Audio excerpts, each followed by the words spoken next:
I can't think of a better message or a better messenger as we kick off this year's national conference. And I want to take a moment and just thank some of the most remarkable people who put this on. Obviously, you saw Nina a few minutes ago. Great job, Nina. And the entire team. Angie Kristoff. I saw Wonder Woman last week. No, Wonder Woman is Angie Kristoff, who puts this thing on every single year, and it seems to get better each time.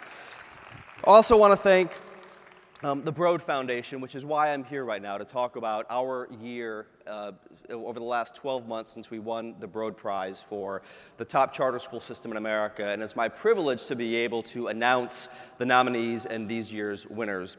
But before I do that, I want to just talk about what a phenomenal year students at charter schools have had. You guys saw that from Nina Reese. 9 of the top 10 public schools in America are charter schools. And as Nina said, 5 of them are ours, Idea Public Schools. And no one likes a bragger, but I got to tell you a story about this. When the list came out, I was at one of our schools, and we put it up on the slide. And it had the name of every school, it had where the schools were located, and then in the final column it had the percentage of low-income students. And you're going through the top 20, and you see 3% low income, 5% low income, 6% low income, 10%, 8%. And then you get to Idea Public Schools, and you see 89% low income, 93% low income, 78% low income.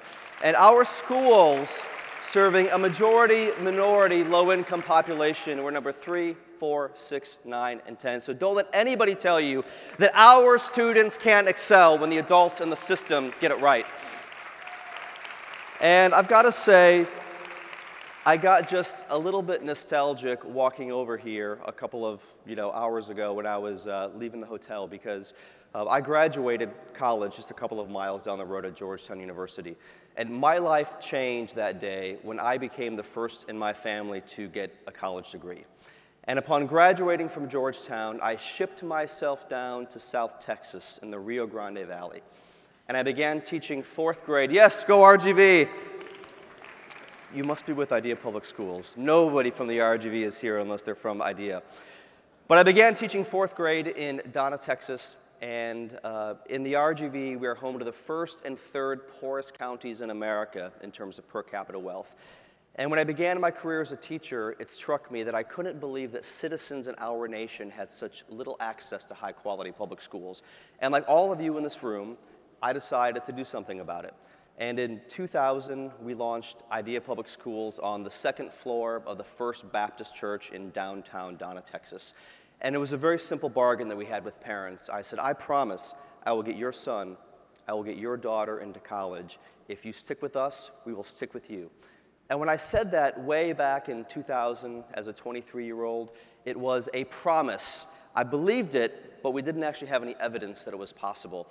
And here I am in 2017 to announce that for the 11th straight year, we've had 100% of our students apply to college, we've had 100% accepted, and we are on the verge of 10 out of 11 years of 100% college matriculation. So this is what remarkable, high-quality public charter schools can do for our young people.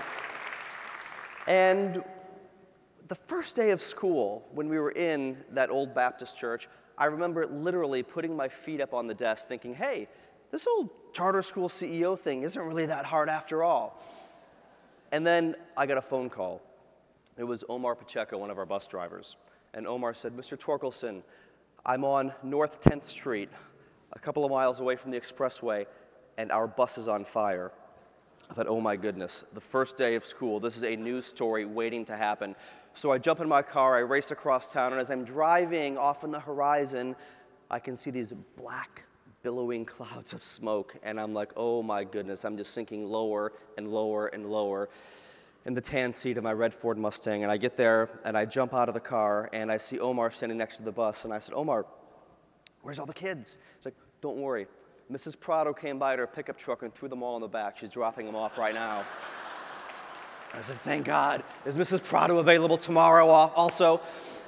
And I'm happy to say that Miss Prado has had 3 out of her 5 children graduate from Idea Public Schools, and she has 2 more who are in high school right now. In fact, her oldest daughter graduated a couple of years back, and when Olga got into college, she got into some of the best colleges and universities across America.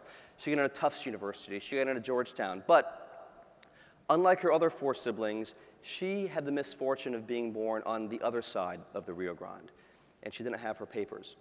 And I don't know if you've ever visited a border community like in the Rio Grande Valley, but in the RGV, there are 4 ways out of the valley, and all 4 of them require you to present your papers. There's 2 airports, and there's 2 expressways, and 60 miles north of the border on those checkpoints are ICE agents, and you've got to present all of your papers. Well, Olga knew that she didn't have papers. So in spite of the fact that she got full scholarships to colleges and universities around the country, she stayed local.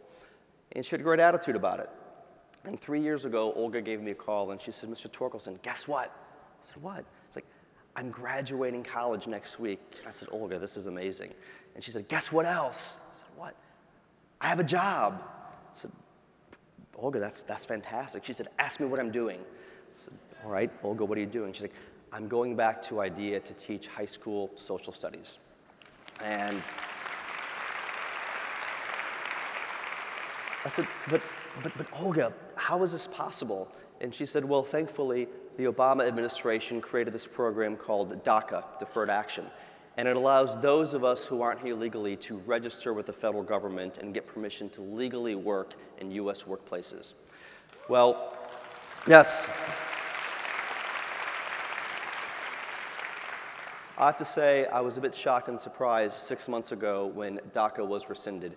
And we had about 36 employees panicking, calling us on the phone, seeing if they were going to have ICE agents showing up at their classroom, deporting them, seeing if they were still going to be able to do what they do every day, was just teach in a high-performing charter school, teaching students who look just like them. So when I think about Dr. Perry's words, and I think about his charge to us to get involved, to get politically connected, to let people know that the stakes are very high, I can't think of a better time for us to come together as a movement. We don't have time anymore for this charter versus district argument. We don't have time anymore for union teachers and charter school teachers to be fighting. We've all got to come together, and we've all got to fight on behalf of our most vulnerable children.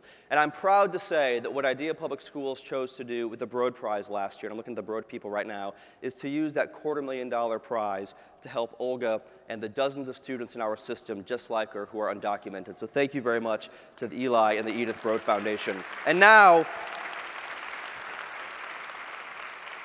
it is my honor in just a few minutes after the video rolls to announce the winner of the 2017 Broad Prize for Public Education and Charter Schools. But before I do that, I just want to personally recognize and thank all 3 of the nominees before the video shows. And I'm looking right down here at the front row, my good friend Bill Kurtz and the Denver School of Science and Technology and DSST, who's brought his daughter with him. And I want to say, Bill, thank you so much for showing me and the entire country what it looks like to have a powerful culture in every single one of your schools, both with students and also with the faculty.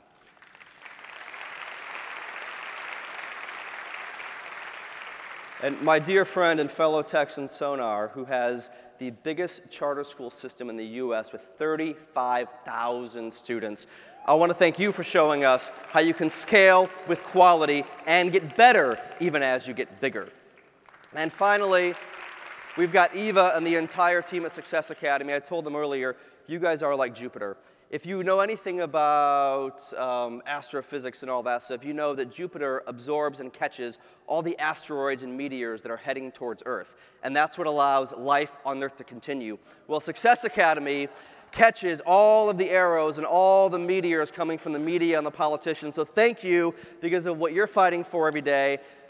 You're making it possible for people like me to do what we do. And I appreciate the fact that you and the Success team fight like hell every day for your children and your community. So with that, let's roll the videotape on our 3 nominees.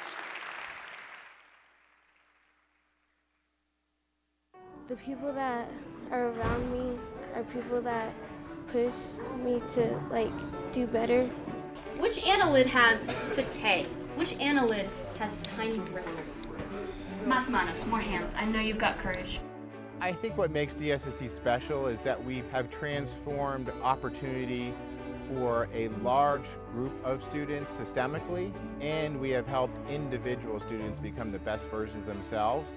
You said that very well. Will you say it louder so everybody can learn from how you pronounce that? Beautiful. We had a reputation here in Green Valley Ranch and Montbello of not producing the best students and the best scorers at the surrounding schools, but we broke those barriers.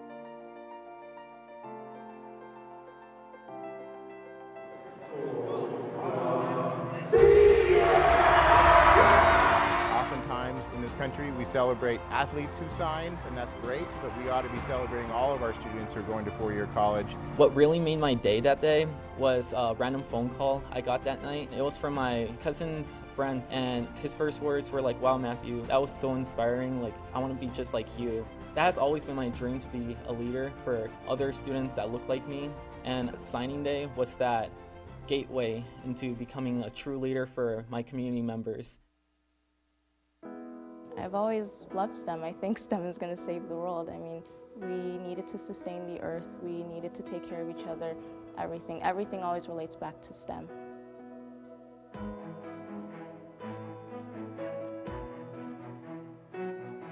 When we established our Harmony Public School, our goal really was to create an environment for our students to do hands-on project-based learning. So you're going to go underneath the line, do a double loop, grab the smaller piece and tighten it up, and then you'll be done with the suture. And we do teach every other subject, but STEM is our bread and butter. I am a part of the rocketry team where we build rockets from scratch and launch them at NASA as often as we can. And I also really like theater and singing and basically all the performing arts. Harmony is kind of my home at this point.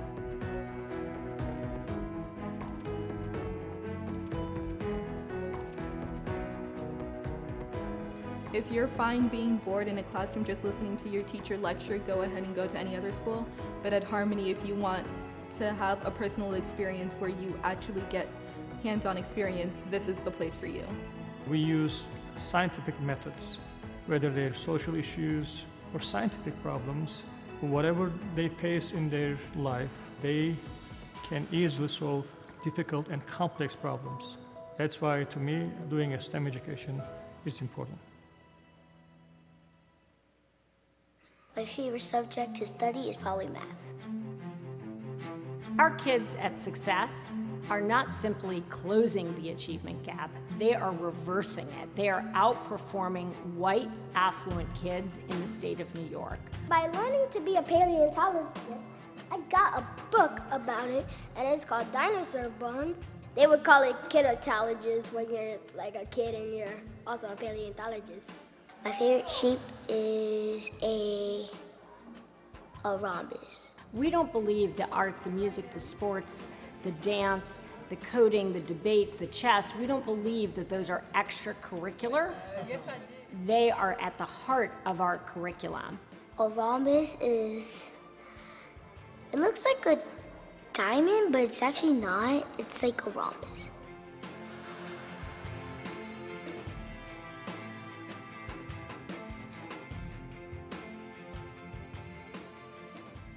The challenges of poverty are extensive. We really believe that it's fundamentally unfair for some people to have access to the American dream while other people's children don't have access. And it's that commitment to social justice that really fuels our day-to-day work.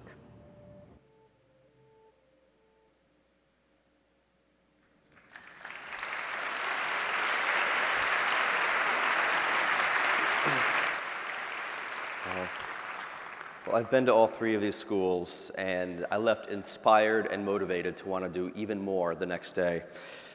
The 2017 Broad Prize goes to Eva Moskowitz and Success Academy.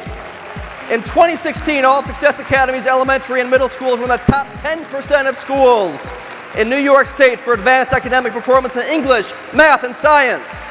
Last year, Black and Hispanic students at Success, on average, perform better than their white peers across the entire state of New York. And low-income students perform better, blah, blah, blah. She's the best. She's amazing. Nina, congratulations. Great job, Eva. Way to go. Yeah, you say a few words.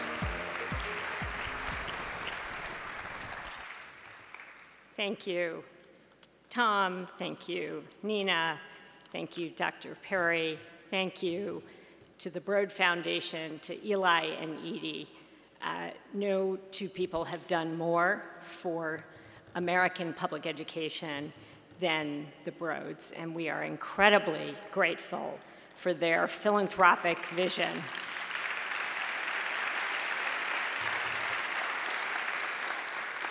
I'm incredibly honored to share the finalist stage with my colleagues at Harmony and DSST, and to have the opportunity this morning to spend time with all of you whose work, as Dr. Perry said, is so profoundly important and controversial.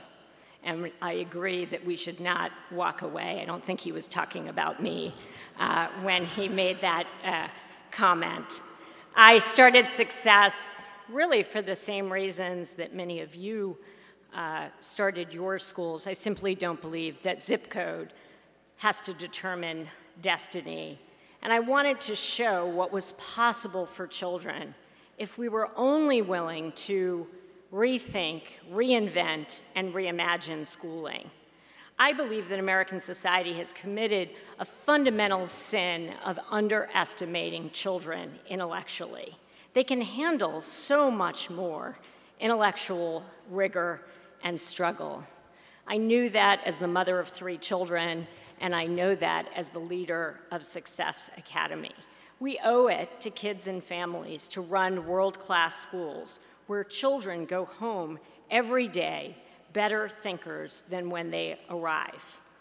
I wanted at Success, when I founded it, to build rigorous, joyful schools where kids would get to read great books, confront interesting, challenging math problems, find deep passions in chess, art, and debate. Schools that would nurture kids' creativity and confidence and character and propel them through college in 4 years. Through our hard work, the hard work of our teachers and principals, we at Success have built nearly 50 schools. And I want to recognize my colleagues who are here from Success, Michelle Caracappa, our Chief Academic Officer, who founded Success with me, Javeria Khan, our Managing Director of Schools, and Jessica C., our Director of Humanities. Thank you.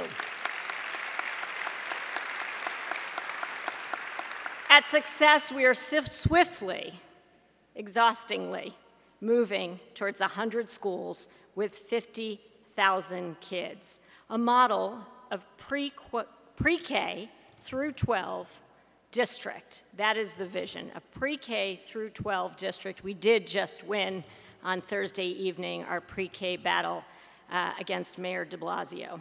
I won't get into that subject because I won't get off the stage. But this would make us somewhere on par with the Boston or Atlanta school system. And this will provide, along with many others in this room, a proof point for the nation.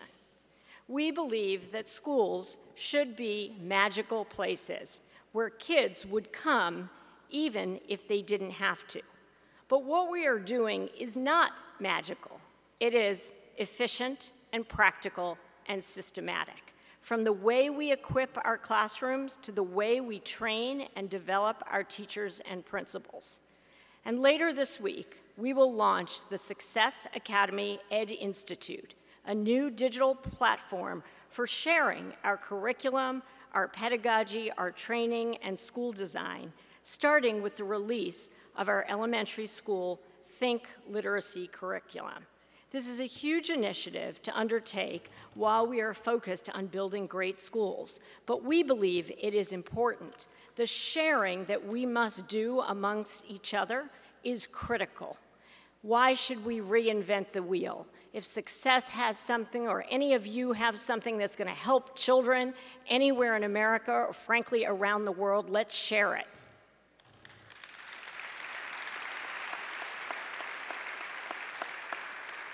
We are sharing all of our intellectual property developed over the past decade so others can use and adapt our work and go even faster on behalf of children.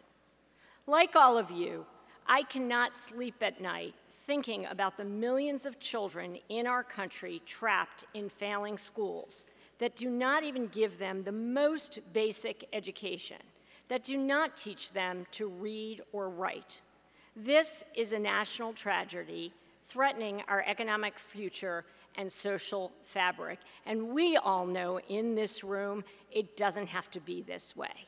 This is not like a curing an obscure disease. We actually know, as you all have proven, we know how to educate children well. You can run a traditional school and it can be done well. You can run a progressive school and it can be done well. You can have a great co-ed school or a great single-sex schools. Great schools come in all sizes and shapes.